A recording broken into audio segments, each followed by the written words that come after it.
We live in a culture that's rapidly changing, and a lot of parents are wondering, how do I explain unbiblical sexual choices other people are making to my young children? And boy, the first thing I would say is sometimes we don't need to explain it. I don't know if you've had the experience of watching a movie now as an adult that you watched as a child, and you're like, wow, all that went over my head when I was a kid. I didn't get all that sexual innuendo. Like, none of it made sense to me. And we as adults can be very sensitive to something like seeing two men walk down a sidewalk holding hands, but it may go right over your children's head. And so I think sometimes, particularly with young kids, we try to explain more than even what they notice or what they're able to understand.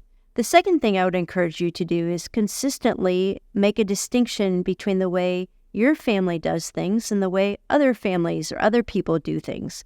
And this is not just true when it comes to sexual choices. This can be true in like where you go on vacation, or this can be true on making sure that you eat healthy, or there's all kinds of distinctions when you say, well, not everybody does this or not everybody believes this, but this is what we do in our family.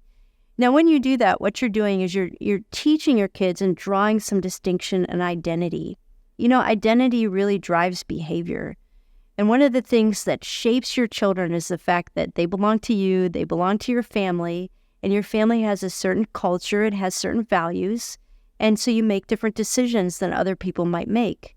Now, as your kids get older, you're able to transfer that to the fact that we belong to God's family, and so we have a different identity than people who do not belong to God's family, and we make different choices, we see the world differently.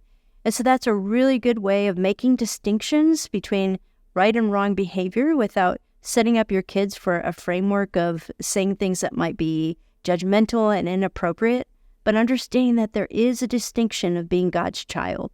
We see the world differently, we make different choices, and we also love differently.